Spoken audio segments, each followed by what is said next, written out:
Hello friends, welcome back to cinema secrets. இன்னைக்கு இந்த வீடியோவில் நான் பேச போகிறது ரொம்ப இன்ட்ரெஸ்டிங்கான ஒரு மேட்டர் நண்பர்களே. அது என்ன மேட்டர் அப்படின்னு பார்த்தீங்கன்னா, பொதுவாக நம்ம தமிழ் சினிமாவை எடுத்துக்கிட்டோம்னு வைங்களேன், ஒரு சில ஹீரோக்கள் ஒரு சில படங்கள்ல நடிக்காம போய் அதுக்கப்புறம் அந்த படத்துல வந்து வேற ஒரு ஹீரோக்கள் நடிச்ச கதையை மட்டும் தான் இவங்க பேசிக்கிட்டே இருப்பாங்க. ஆனா அதையும் தாண்டி ஒரு சில நடிகைகள் நடிக்க மறுத்த படங்கள்லாம் இருக்குது, அதுக்கப்புறம் வேற ஒரு நடிகைகள் ரீப்ளேஸ் பண்ண கதைலாம் இருக்குது. அந்த கதைலாம் உங்களுக்கு என்னன்னு தெரியுமா? தெரிஞ்சுக்கிறதுக்கு வாய்ப்பு இருக்குது. ஆனா இருந்தாலும் தெரியாத மேட்டர் நிறைய இருக்கு இல்லைங்களா? அந்த தெரியாத மேட்டரை பத்தி தான் இனி நான் பேச போறேன். இன்னைக்கு பேச போறது நம்ம தமிழ் சினிமாவை சேர்ந்த ஒரு சில வெற்றி படங்களில் நடித்த நடிகைகளுக்கு பதிலாக வேற ஒரு நடிகைகளை நடிக்க வைக்கலாம் அப்படின்னு அந்த இயக்குனர்கள் படாத பாடுபட்டு அதுக்கப்புறம் நடிக்க விடாம போய் நடிக்க வைக்க முடியாம போய் கடைசியில் இந்த புது நடிகையை நடிக்க வச்சாங்க அப்படின்றதுக்கு பின்னாடி ரொம்ப சுவாரஸ்யமான இன்ட்ரெஸ்டிங்கான காரணங்கள்லாம் இருக்கு. அதெல்லாம் கேட்கும் போது அட பாவீங்களா, இப்படி எல்லாமாடா நடக்குது அப்படின்ற மாதிரி உங்களுக்கு ஒரு ஆச்சரியம் கொட்டும். சோ அது என்ன மேட்டர் அப்படின்றத இந்த வீடியோல நம்ம தெள்ள தெளிவா பேசுவோம். இப்போ வாங்க நேரம் கடத்தாம வீடியோல போய் எந்தெந்த நடிகைகள் எல்லாம் இந்தந்த படங்களில் நடிக்க மறுத்தாங்க, அதுக்கான காரணம் என்னன்றத பத்தி விழாவும் வரியுமாவும் பேசுவோமா? இப்போ இந்த லிஸ்ட்ல முதலாவதா சொல்ல போற நடிகை யாருன்னு பாத்தீங்கன்னா, நடிகை மஞ்சு வாரியர் அவர்கள். அவங்க தமிழ்ல முதல்ல பிள்ளையார் சொல்லி போட்ட படமே தனுஷ் அவர்கள் நடிப்பில் வெளியான அசுரன் அப்படின்ற ஒரு படம் தான் அப்படின்றது நம்ம எல்லாருக்குமே தெரியும். இருந்தாலும் இவங்க கிட்டத்தட்ட ஒரு 30 வருஷத்துக்கு முன்னாடியே, 30 வருஷம் ரொம்ப ஓவரா போறணும், ஒரு 24 வருஷத்துக்கு முன்னாடியே தமிழ் சினிமால அறிமுகம் ஆயிருக்கணும். ஸ்லைட்டா மிஸ் ஆயிடுச்சு. எந்த படம் அப்படின்னு பாத்தீங்கன்னா, அஜித் அவர்கள் நடித்த கண்டு கொண்டேன் அப்படின்ற ஒரு படம் பார்த்திருப்போம். இந்த படத்துல ஐஸ்வர்யா ராய் கேரக்டர் வந்து மஞ்சு வாரியர் அவர்களை தான் பண்ண சொல்லி ஃபர்ஸ்ட் அப்ரோச் பண்ணாங்களாம். ஆனா அந்த காலகட்டத்தில் மஞ்சு வாரியர் அவர்களால இந்த படத்துல நடிக்க முடியல. காரணம் என்னன்னு பாத்தீங்கன்னா, அவங்க ஏகப்பட்ட மலையாள படங்கள்ல வந்து கமிட் ஆனனால கண்டு கொண்டேன் படத்துல நடிக்க முடியல. இது மட்டுமா, 96 ஒரு படம் சமீபத்தில் வந்ததுல த்ரிஷா அவர்கள் கலக்கிருப்பாங்க. அந்த த்ரிஷா கேரக்டருக்கே வந்து மஞ்சு வாரியர் அவர்களை தான் அப்ரோச் பண்ணலாம் ட்ரை பண்ணாராம் இயக்குனர். ஆனா கடைசி வரைக்கும் மஞ்சு வாரியர் அவர்களை ரீச் பண்ணவே முடியலையாம்பா. அதனாலதான் சரி ஓகே த்ரிஷா அவர்களை உள்ள தூக்கி போடுமா அப்படின்னு போட்டு த்ரிஷா நல்ல பேர் வாங்கி போயிட்டாங்க. சோ இந்த மாதிரி மஞ்சு வாரியர் அவர்கள் மிஸ் பண்ண படத்தை பத்தி உங்களோட கருத்து என்ன அப்படின்றத கமெண்ட்ல போடுங்க. இரண்டாவதா சொல்ல போற நடிகை சிம்ரன் அவர்கள். இவங்களோட கெரியர்ல எவ்வளவோ தமிழ் படங்களை இவங்க மிஸ் பண்ணிருக்காங்க. அதெல்லாம் என்னன்றத அப்படியே வீடியோல அடுத்தடுத்த நான் சொல்லிட்டு வரேன். ஆனா இவங்க மிஸ் பண்ண ஒரு மிகப்பெரிய படம் எதுன்னு பாத்தீங்கன்னா சந்திரமுகி அப்படின்ற ஒரு படம் தான். ஏன்னா இந்த படத்துல வந்து ஜோதிகா அவர்கள் நடித்த கங்கா கேரக்டர்ல முதல்ல சிம்ரன் அவர்களை தான் கமிட் பண்ணி ஷூட்டிங்கும் போயிட்டாங்களாங்க. ஷூட்டிங் போயிட்டு கிட்டத்தட்ட ஒரு வாரம் ஷூட்டிங் பண்ணதுக்கு அப்புறமா தான் தெரியுதா சிம்ரன் அவர்கள் கர்ப்பமாக இருக்கிறார் என்று. இதனால கர்ப்பமா இருக்கிறோமே, அதனால நம்ம இனிமேல் இந்த படத்துல கண்டினியூ பண்ண வேணாம் அப்படின்ற ஒரே காரணத்துக்காக சிம்ரன் அவர்கள் அந்த படத்துல இருந்து வெளியேறினதா சொல்லப்படுது. ஆனா கர்ப்பமாவலனா இந்த கேரக்டரை ஜோதிகாவோட சிறப்பா பண்ணிருப்பாங்களோ என்னமோ எனக்கு தெரியாது. கருத்தை நீங்க வந்து கமெண்ட்ல போடுங்க, நான் தெரிஞ்சுக்கிறேன். இதே மாதிரி மூன்றாவதா சொல்ல போறது நடிகை ஜோதிகா அவர்கள். இவங்களும் பாத்தீங்கன்னா டசன் கணக்கில் படங்களை வந்து கைவிட்டு இருக்காங்க. அதுல ஒரு முக்கியமான படம் என்ன அப்படின்னு பாத்தீங்கன்னா, மணிரத்னம் அவர்களின் இயக்கத்தில் வெளிவந்த ஆயுத எழுத்து அப்படின்ற ஒரு படம் தான். இந்த படத்துல 3 கதாநாயகிகள் இருக்காங்க. எந்த கதாநாயகியை வந்து நம்ம ஜோதிகா அவர்களை நடிக்கிறதுக்கு அப்ரோச் பண்ணாங்க அப்படின்னு பாத்தீங்கன்னா, மேடி அவர்களின் ஜோடியான மீரா ஜாஸ்மின் அவர்களோட கேரக்டர்ல தான் வந்து இவங்களை வந்து கமிட் பண்றதுக்கு ட்ரை பண்ணிருக்காங்க. ஆனா அந்த காலத்துல ஜோதிகா அவர்களுக்கு பாஷையை தகினத்தோமே சரியாவே வந்து வராது. அதனால டப்பிங் அவங்களே பண்ண மாட்டாங்க. வேற ஒரு டப்பிங் ஆர்டிஸ்ட் வச்சு தான் இவங்க நடிக்கிற படங்களில் டப்பிங் நடக்கும். ஆனா மணிரத்னம் அவர்கள் இந்த படத்துல புதுமுறையா என்ன ட்ரை பண்ணாருன்னு பாத்தீங்கன்னா, இந்த படத்துல எல்லாமே லைவ் டப்பிங் தான். எல்லாருமே ஸ்பாட்ல பேசுறது, மைக் வச்சு நான் ரெக்கார்ட் பண்ணிக்கிறேன், அதுதான் வெளில வரப்போகுது அப்படின்னு சொன்னனால லாங்குவேஜ் ப்ராப்ளம்ல ஜோதிகா அவர்களுக்கு, அதனால லைவா எனக்கு தமிழ் பேச தெரியாதுங்க அப்படின்னு சொல்லி இந்த காரணத்தினால தான் ஆயுத எழுத்துல நடிக்க முடியாம போச்சா. இது மட்டும் இல்லாம ஏற்கனவே ஆலவந்தான் படத்துல வந்து நம்ம ரவீனா டண்டனா அவங்க யாருங்க, அவங்க ஜோதிகான்ற பாருங்க, அந்த கமல் அவர்களோட, அதாவது அந்த போலீஸ் ஆபீசரா மிலிட்டரி கமல் அவர்களுக்கு ஜோடியா இருப்பாங்க பாத்தீங்களா. இந்த கேரக்டருக்கு ஜோதிகா அவர்களை தான் கேட்டாங்களாம். ஆனா ஜோதிகா அவர்களுக்கு அந்த காலகட்டத்தில் இன்ட்ரெஸ்டும் இல்ல. அதே மாதிரி அவங்க மற்ற ப்ராஜெக்ட்ஸ்ல கமிட் ஆனனால வழக்கம் போல இந்த காரணத்தை சொல்லிட்டு அந்த படத்தில் நடிக்காம போயிட்டாங்களாம். சோ இதுவும் ஒரு காரணம். வேற எந்த படத்தை மிஸ் பண்ணாங்க அப்படின்றத அடுத்து சொல்றேன். இப்போ நான்காவதா நடிகை சமந்தா அவர்களை பத்தி சொல்லலாம். சமந்தா அவர்கள் எந்த படத்தை தெரியுங்களா சமீபத்தில் மிஸ் பண்ணாங்க? புஷ்பா அப்படின்ற படத்தை. உனக்கு கண்ணு தெரியாது, படம் ஃபுல்லா பாத்தியா, அதுலதான் ஊ சொல்றியா மாமா பாட்டுல ஆடினாங்கல்ல, எப்படி மிஸ் பண்ணாங்கன்னு சொல்லுவேன் அப்படின்னு என்ன நான் சொல்றதுக்கு முன்னாடியே கேட்டீங்கன்னா அதுக்கான பதில் என்கிட்ட இருக்கு. ஏன்னா ராஷ்மிகா அவர்கள் வந்து நடிக்க வேண்டிய கேரக்டர்ல தான் சமந்தா அவர்களை கமிட் பண்ணிருக்காங்க. ஆனா சமந்தாவால அந்த படத்துல நடிக்க முடியல. இருந்தாலும் நம்ம ஹீரோ அல்லு அர்ஜுன் அவர்கள் கோச்சி பாரு அப்படின்னு சொல்லிட்டு அந்த ஒரு பாட்டுல நான் வந்துட்டு போறேன் அப்படின்றதுக்காக அந்த ஒரு பாட்டுல நடிச்சு 2 கோடி ரூபாய் அபேஸ் பண்ணிட்டு போயிட்டாங்க. இருந்தாலும் ஏன் த்ரூ அவுட்டா அந்த படத்துல நடிக்கிறேன்னா அந்த காலகட்டத்தில் உங்களுக்கு ஒரு ஹெல்த் இஷ்யூ இருந்ததா. இது மட்டும் இல்லாம இந்த ஹெல்த் இஷ்யூனால அடிக்கடி நம்ம வீட்டை விட்டு வெளில வர முடியாது. அதனால நான் முடிஞ்ச அளவுக்கு செட்டுக்குள்ளேயே நான் ஏதாவது ஒர்க் பண்றேன். ஏன்னா நான் வெளில வந்து வெயில நடிக்க ஆரம்பிச்சேன்னா என் ஸ்கின்ல வந்து ஒரு அலர்ஜி இருக்கு அப்படின்றனால தான் அவங்க அவுட்டோர்ல அந்த இடத்துல வந்து நடிக்க முடியல. செட்டுக்குள்ளேயே அந்த பாட்டுல வந்து டான்ஸ் ஆட்டு 2 கோடி ரூபாய் அடிச்சுன்னு போயிட்டாங்க அப்படின்ற மாதிரி சொல்லப்படுது. இதே மாதிரி வேற எந்த படத்தை மிஸ் பண்ணாங்கன்னு பாத்தீங்கன்னா, ஷாருக் கான் அவர்கள் நடித்த ஜவான் படத்துல நயன்தாரா கேரக்டர் வந்து முதல்ல சமந்தா அவர்கள் கிட்ட தான் வந்துதான்.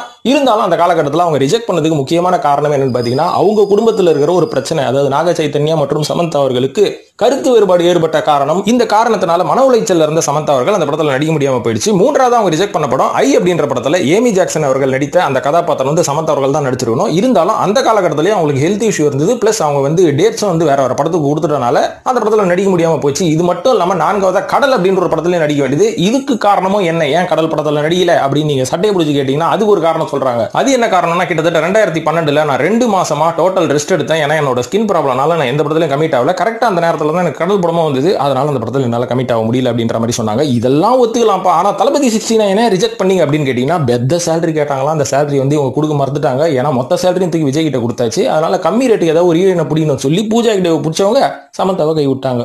ஐந்தாவது நடிகை சாய் பல்லவி அவர்கள். சாய் பல்லவி அவர்கள் பல படங்கள் வந்து ரிஜெக்ட் பண்ணதா அரசல் புரசலா பேசிட்டு இருந்தாலும் இவங்க வந்து முக்கியமான ஒரு படத்தை வந்து விட்டதுன்றதோட பிடிச்ச கதை அப்படின்னு ஒன்று இருக்கு. அது என்ன படம்ன்றது நம்ம எல்லாருக்குமே தெரியும், பிரேமம் அப்படின்ற படம் தான். ஆனா அவங்களோட கேரக்டர் பண்ண வேண்டிய ஆள் யார் தெரியுமா? ஃபர்ஸ்ட் நடிகை அசின் அவர்கள் தான். ஏன்னா அல்போன்ஸ் புத்திரன் அவர்களே ஒரு பேட்டியில சொல்லிட்டாரு. என்ன சொன்னார்னா, முதல்ல இந்த கேரக்டருக்கு நாங்க அசின் அவர்களை தான் வந்து எப்படியாவது கான்டாக்ட் பண்ணி தூக்கி உள்ள போடணும்னு முடிவு பண்ணோம். ஆனா அசின் அவர்களை கடைசி வரைக்கும் எங்களால கான்டாக்ட் பண்ண முடியல. இதனால இந்த மலர் கேரக்டருக்கு யாரை போடலாம் நாங்களும் சுத்தி தேடுறோம். ஆனா எங்களுக்கு யாருமே ஹீரோயின் கிடைக்கல. அதுக்கப்புறம் ஒரு ரியாலிட்டி ஷோல, ஒரு டான்ஸ் ஷோல தான் நாங்க சாய் பல்லவியை பார்த்தோம். பார்த்துட்டு இந்த பொண்ணு நல்லா இருக்கு அப்படின்னு சொல்லி இவங்களை அப்ரோச் பண்ணா இவங்க ஒரு குண்டு தூக்கி போட்டாங்க. அந்த காலகட்டத்தில் என்னன்னா, நான் டாக்டர் படிச்சுக்கிறாங்க, அதனால சத்தியமா என்னால படத்துலலாம் வந்து நடிக்க முடியாதுன்னு சொன்னதுக்கு இவங்க கையில காலில் வந்து கொஞ்சமா வந்து நடிச்சுட்டு போங்க, படிப்புக்கு கேப் கிடைக்கும் போது, எங்க சண்டே சாட்டர்டே லீவ் கிடைக்கும் போது வந்து நடிச்சுட்டு போங்க, அந்த மாதிரி கெஞ்சி கூத்தாடி தான் சாய் பல்லவி அவர்களை இந்த படத்துல நாங்க நடிக்க வச்சோம் அப்படின்ற மாதிரி அல்போன்ஸ் புத்திரன் ரொம்ப மனவேதனையோட பேசினாரு.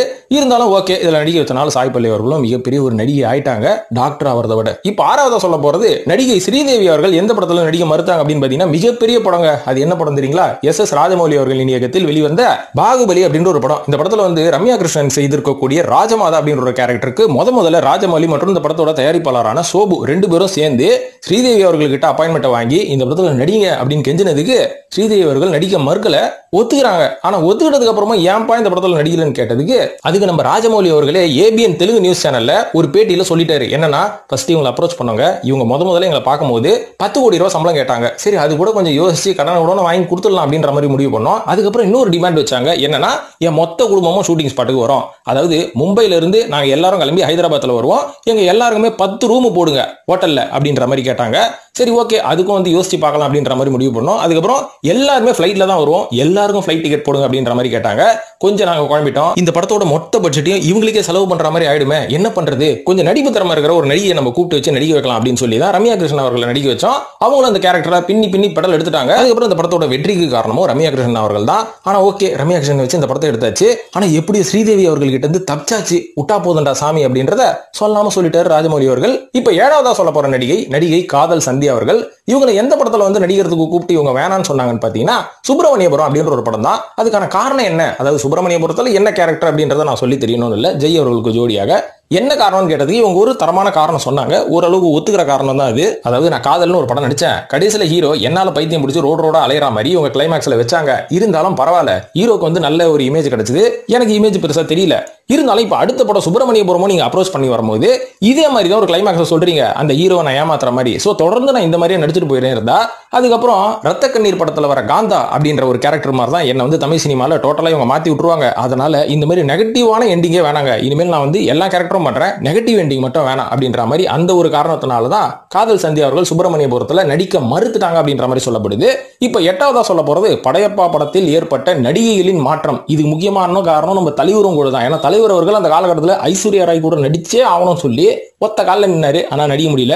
அவரோட ஆசை எந்திரன்ல தான் நிறைவேறுச்சு. இருந்தாலும் எந்தெந்த நடிகை எல்லாம் உள்ள வந்தாங்க வெளில போனாங்க அப்படின்றத பத்தி பேசுவோம். முதல்ல நம்ம சௌந்தர்யா கேரக்டர் எடுத்துப்போம். சௌந்தர்யா கேரக்டருக்கு முதல்ல நக்மா அவர்கள் அப்ரோச் பண்ணி ஷூட்டிங்லாம் எடுத்துட்டு இருக்கும் போது நம்ம பாடி பில்டர் நடிகரோட தொல்லை தாங்க முடியாம நக்மா அவர்கள் ஷூட்டிங்ல இருந்து பாதியிலே ஓடி போயிட்டாங்க. இதுக்கப்புறம் பாத்தீங்கன்னா தேவயானி அவர்கள் அப்ரோச் பண்ணாங்க. தேவயானி அவர்கள் அந்த காலகட்டத்தில் ரொம்ப இன்ட்ரெஸ்ட் காமிக்காதனால அந்த படத்துல அவங்களால நடிக்க முடியல. சரி ஓகே, கடைசியில சௌந்தர்யாவே போடு அப்படின்ற மாதிரி அந்த கேரக்டர் ஃபிக்ஸ் ஆயிடுச்சு. நீலாம்பரிக்கு யாரை போடலாம் அப்படின்னும் போது ஃபர்ஸ்ட் சிம்ரன் அப்ரோச் பண்ணிருக்காங்க. ஆனா சிம்ரன் அவர்கள் பயங்கர பிஸியா இருந்தாங்களாம். இதன் காரணமாக சிம்ரன் அவர்கள் இந்த படத்துல கமிட் பண்ண முடியல. அதுக்கப்புறம் பாத்தீங்கன்னா இந்த ஒரு மேட்ரு மீனா அவர்களுக்கு தெரிஞ்சதுக்கு அப்புறமா ரஜினியை போட்டு நோட்ட ஆரம்பிச்சிட்டு இருக்காங்க. ஏங்க நான் பண்றேங்க அந்த கேரக்டர் அப்படின்னதுக்கு ரஜினி அவர்களும் ரெக்கமெண்ட் பண்ணாரா. ஆனா கே எஸ் ரவிக்குமார் அவர்கள் ஒத்துக்கவே இல்லையா. காரணம் காரணம் என்னன்னா இந்த கேரக்டர் வந்து ஒரு ஆக்ரோஷமான கேரக்டருங்க. நீ வந்து பாக்குறதுக்கு குழந்தை மூஞ்சி மாதிரி இருக்கிற, உன்னை எவ்வளவு ஆக்ரோஷம் காமிக்க வச்சாலும் உன்னால வந்து காமிக்க முடியல அப்படின்றத ஆடிஷன் பண்ணதுக்கு அப்புறம் சொல்லிட்டு இருக்காரு. இதனாலதான் மீனா அவர்களால் இந்த படத்தில் நடிக்க முடியல.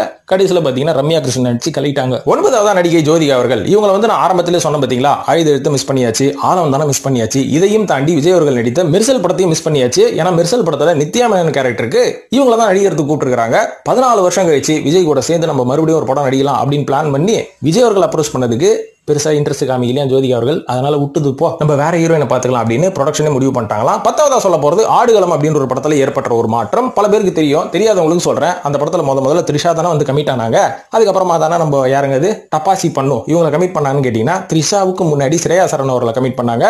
ஆனா த்ரிஷா அவர்கள் எதனால நடிக்க முடியல அப்படின்னு பாத்தீங்கன்னா, ஃபர்ஸ்ட் போட்டோ ஷூட் ஒரு சில சீன்ஸ் எல்லாம் எடுக்கும் போதே த்ரிஷா அவர்களுக்கு காலில் ஏதோ ஒரு அடிபட்டுருச்சான். அது விண்ணை தாண்டி வருவாய் அந்த படப்பிடிப்புல வந்து அடிபட்டனால இந்த ஒரு ஷூட்டிங்லயும் கலந்துக்க முடியாம டோட்டலா ரெஸ்ட் எடுக்கணும் அப்படின்ற மாதிரி முடிவு பண்ணி இந்த படத்துல இருந்து வெளில போயிட்டாங்க. இது மட்டும் இல்லாம ஏகப்பட்ட தெலுங்கு பிலிம்ஸ்ல வேற அவங்க கமிட் ஆனனால த்ரிஷா அவர்களால தொடர்ந்து கண்டினியூ பண்ண முடியல இந்த படத்துல. இது மட்டும் இல்லாம ஸ்ரேயா சரண் அவர்களும் இதே மாதிரி பல படங்கள்ல கமிட் ஆனனால ஆடுகள் மேல நடிக்க முடியல அப்படின்ற மாதிரி சொல்ல போகுது.